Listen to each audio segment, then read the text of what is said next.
Hi everybody, this is Amy, Little Paper Princess, and I'm doing this video. It's a non-crafty video. Um, I've been considering opening up a new YouTube channel to dedicate specifically for this topic, amongst other things that are non-crafty. But knowing that a great majority of you guys in the crafty community suffer from the same things that I've been experiencing, I think that it might be beneficial to share my journey with you all. I want to start by saying that I consider myself to be a person with a good temperament, fairly good temperament. Of course, like everyone else, if I get upset for whatever reason, then yeah, I'm not such a great tempered person. But overall, I'm a fairly even tempered person, and usually not explosive, although I am passionate when I speak about topics that are important to me or that I am very convicted on. So the topic that I want to talk about is mental illness. I don't care for that term too much. Joey Pants said that it was better to call it brain disease because it is an illness, just like diabetes, just like a heart condition, just like cancer, any other physical illness or disease is the same thing, except in this occasion, your brain is what's turning against you. And sometimes I think it's worse even, because not only does it affect your psyche, your mental health, but it also affects your physical health as well. In my case, my diagnosis was major depression and anxiety. And this is not because I don't get depressed because I'm having a bad day or because somebody offended me or something like that. No, my depression, what I have is not because of anything that I do to myself. And that's a misconception. A lot of people, sometimes they do it, thinking that they're saying the right thing. You know what I mean? They might not realize how damaging or harmful what they say is, but they'll say things like, oh, some people have it worse off. You have so much to be happy about and so much to be thankful for. Oh, and life isn't so bad. You just need to get over it. Or they'll say things like, maybe if you prayed more, or maybe you have unforgiveness in your heart, you need to forgive someone, or you need to forgive more, you need to let things go. If it was that simple, because if you've never experienced mental health issues, or you've never had somebody close to you and actually witnessed what they go through with mental illness, then you would never say things like that, because you would understand that no one in their right mind wants to go through this purposefully. I mean, let me tell you, if I could pray my way out of this, I would live on my knees. I wouldn't do anything else but pray, knowing that that's it. All I have to do is say one more prayer and I'll be good. Or I could just say positive things to myself and bam, all of a sudden it's like a light switch and I'm good to go. It doesn't work that way, because it is on a neurological level. This is not something we can control. Last night is a perfect example. I have panic attacks. And lots of times they're triggered. It's true. You get triggered. something will happen or somebody will say something or whatever, and it'll trigger you and you can have a panic attack. Last night, I'm sleeping, not thinking about nothing because I had a fairly good day. Not thinking about anything in particular, and I woke up in a panic attack. And it was so hard for me to go back to sleep. I'm thankful for my husband that he is such a huge support in my life. And he understands me, and he's very supportive and caring and nurturing. And he helped me through my panic attack. How did he help me through? Just by being there. By holding my hand, squeezing my hand, trying to ground me. Touching my hair, those sensations that ground you to the present and help you to have a coping mechanism to cope with what is happening to you. I wish the stigma would end.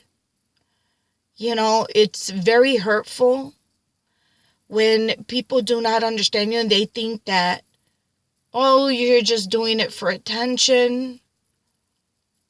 There's so many other ways I could get attention if that's what I desire. I'm a crafter. All I have to do is craft something beautiful and show it. And bam, instant attention. Oh, wow, you're so talented. Great job. Positive attention.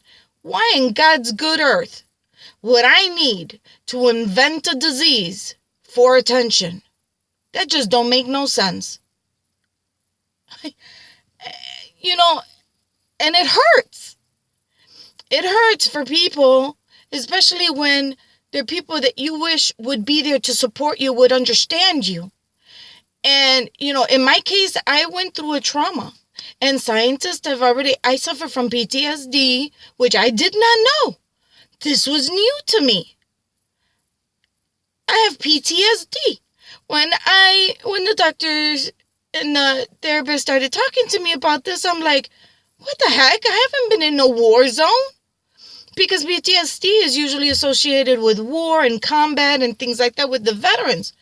But guess what? If you've been through any traumatic event in your life, you could be suffering from PTSD. I was blown out of the water. I couldn't believe this. Cold sweats in the middle of the night, nightmares, flashbacks. You're not thinking about nothing at all. Nothing at all. Maybe you went to bed thinking about what an awesome day you had. And all of a sudden you get woken up with the cold sweats and a nightmare. I'm like, what the heck is going on?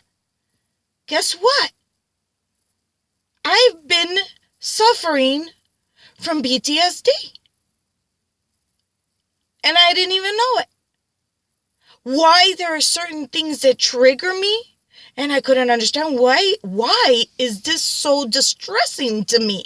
Why do I have that fight or flight response on almost 24/7? How can I turn this off? I feel like if I'm in danger all the time. And it's not that I don't trust. I believe in God. I know that God is all powerful. I know that He's in control. I know that He is with me. I know all of that. But guess what? There's a psychological event that happens that I am not in control of. Okay? And scientists cannot understand why two people can have the same traumatic event happen to them and have different responses to them. They don't know. Have no idea. I guess it depends on your psychological makeup, your genes, okay? So I started looking down my family tree.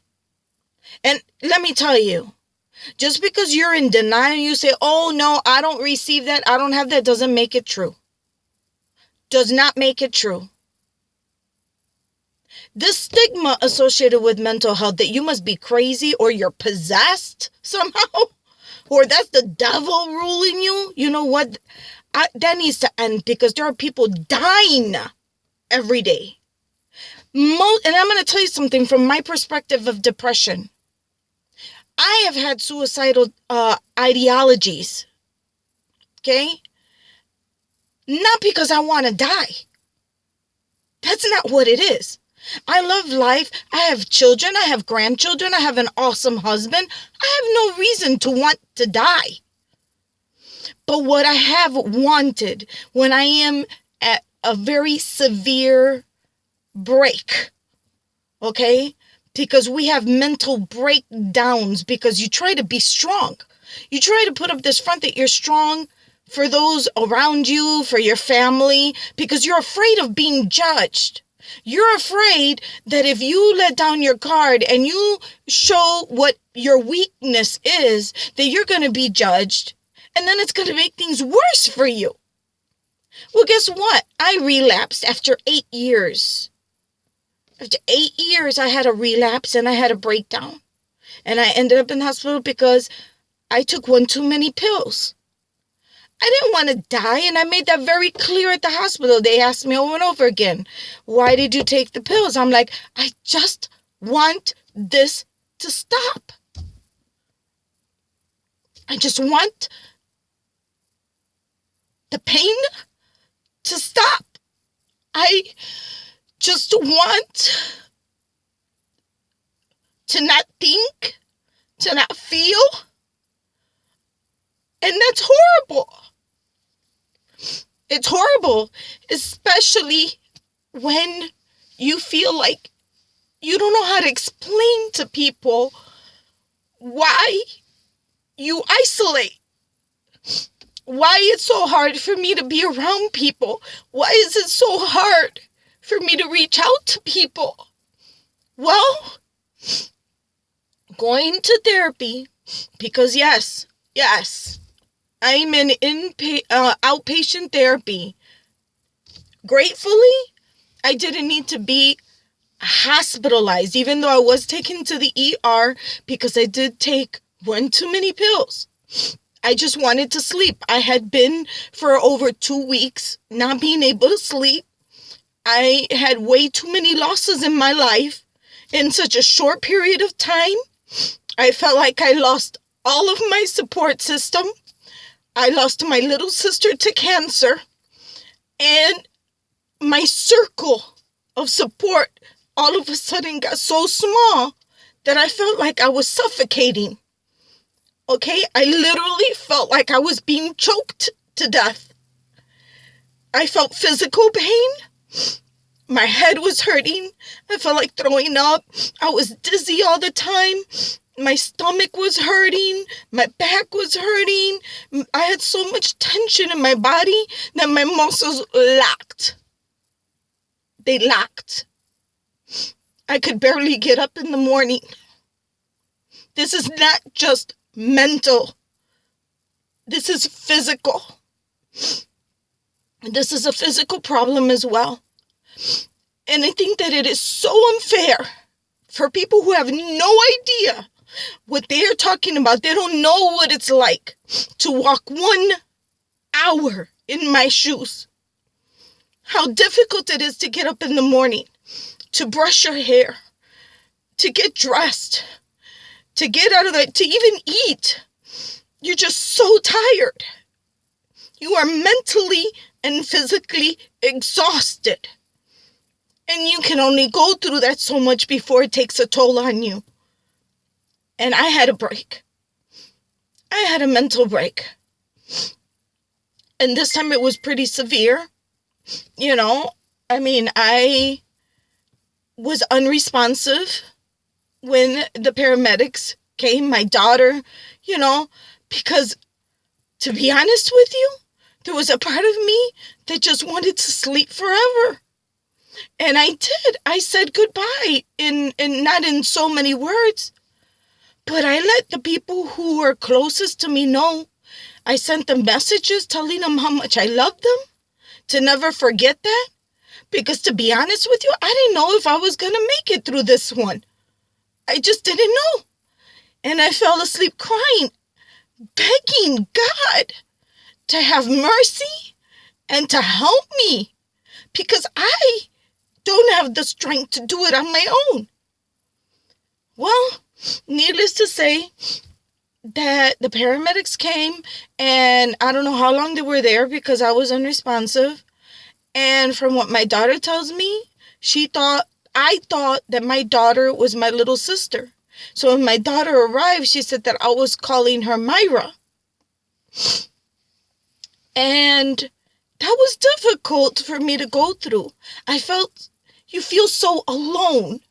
You could be surrounded by 100 people, 100 persons around you, and they might all be caring and loving and all that towards you, and, great support for you, but you feel so alone because nobody understands what you're going through.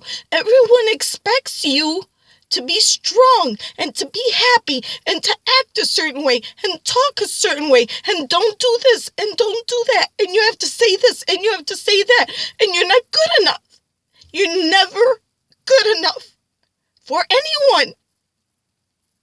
So you have a struggle with a traumatic event that put you in the state and you don't even realize it, like me.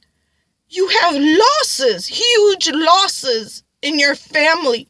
Your support is practically diminished down to only 2 or 3 that are there for you for real.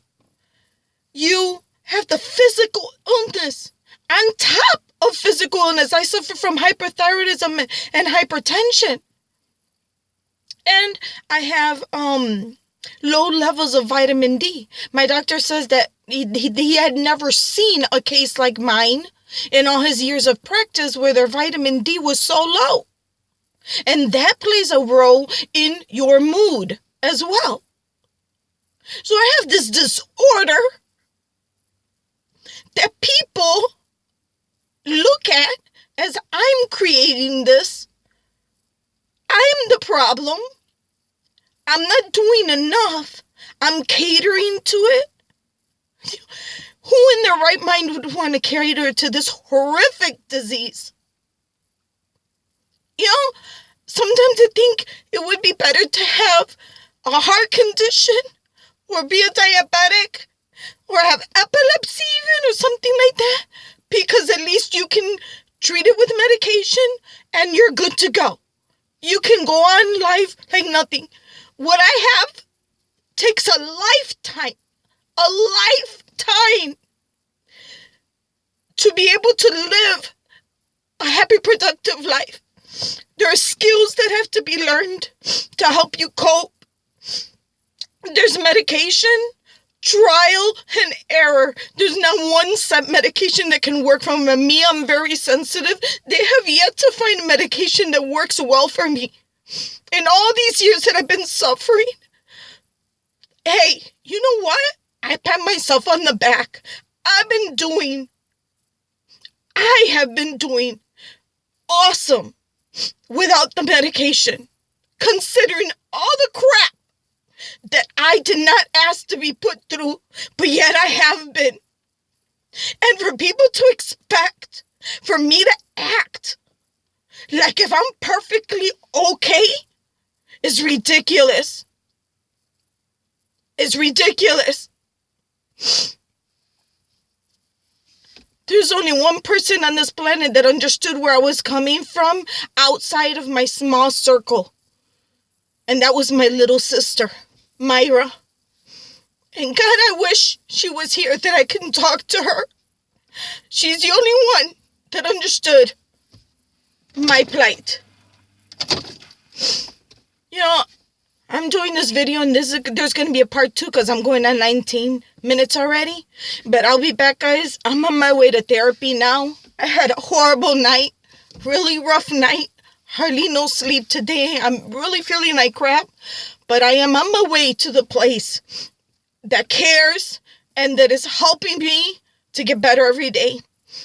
And if you would have seen me the day that I went almost 3 weeks ago, that I had my nervous breakdown, that I ended up in the hospital, you guys would be amazed. Because right now, I look awesome compared to how I did then. I look whole right now.